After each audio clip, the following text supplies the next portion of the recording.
52 weeks of Green Lantern. This will be week number 4 for Green Lantern Corps number 1. Our 4th number 1 out of 5. So, what do you think of Green Lantern Corps number 1? Well, team dynamics shifted a little bit. We went from Guy and Kyle throughout the entire volume 2 to now it's Guy and John. Now there's really not much of an explanation for this, so we just chalk that up to time punching. Professor Zoom punched time. At least that's what I think happened in Flashpoint. I haven't gotten the trade paperback yet, so I'm not 100% sure, but as far as I can tell, Professor Zoom punched time. Original. So, getting off topic. So Guy and Kyle are the team. We get a little montage of them trying to get jobs. Doesn't work so well. The point is, they're Green Lanterns. They're not going to get Earth jobs. Moving past that. Really nothing new, but it's not too out of place either. So, I guess it establishes them as a team without an actual fight. There's no fight in this issue. There's really no honor guard either. They're basically treating it as though there are 4 lanterns in the sector, except of course Hal's been fired. They don't actually say what's happened to Kyle. We're going to find that out next week.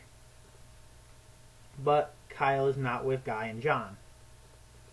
At the same time, Guy and John are both considered senior experienced lanterns, even though they can't have had the ring longer than 3 or 4 years, considering Hal only had it for 5, and they're 4 freaking lanterns from Earth, because that makes sense. Yeah, just another one of those things that can't possibly make sense about this reboot, but moving on that. So they go to another sector where lanterns keep dying, so they're leading a team. They don't introduce any of the members of the team, but I recognize Hanu. I recognize Isamat Vol. So, you know, maybe they'll introduce them later. They're too busy, you know, showing Guy and John being Guy and John, because we really needed a number 1 to show us characters acting the way that only people who already know who they are will expect. Yeah, there's a little bit of a thing where the press asks Guy questions and he responds, so we get I wouldn't call it Green Lantern 101, but we get a few answers. We get some looks into John's personality. They name dropped the Marine Corps. Little bits, you know. I mean, there's only so much you can put into a number 1 if it's not dedicated to an origin story, so they get some points for that. We're introduced to a threat that we're going to deal with next month. Don't know who it is, don't know what their motive is, don't know how they're doing what they're doing, but hey, killed an entire world, so, you know, must be worth some suspense.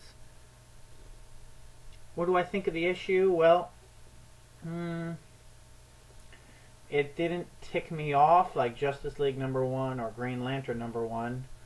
It didn't disappoint me like Red Lantern's number 1. If anything, it's more of the same. I mean, Peter Tomasi writing Green Lantern Corps. It's what he's been doing for the past several years, so there's really no surprises there. John is switched out with Kyle, and you know, so the banter is a little different, but John fills pretty much the same role as Kyle so far. I mean, I'm sure we're going to see some differences, but everybody who's been working on Green Lantern steadily is familiar with all 4 of these lanterns at this point, so I'm not expecting any sudden shocking insights into the character. I'm also not expecting anyone to be written poorly. It's basically the next issue of Green Lantern Corps with a number 1 slapped on it, and they're Green Lanterns of Earth, because Green Lantern isn't about the Green Lantern of Earth. But yeah, if you enjoyed Green Lantern Corps Volume 2, it looks like Green Lantern Corps Volume 3 is going to be the same thing. So, Hope that was good for you. See you guys next week with the one that I'm probably looking forward to the most and most hoping turns out well, because this is something I wanted to see Hal in, but Kyle is in instead, and that is Green Lantern, The New Guardians. So, really hoping that turns out well. But I'm not going to find out for another week. Although, by the time you see this, I'll probably already know, because I'm recording this one actually a week in advance. I'll see you then.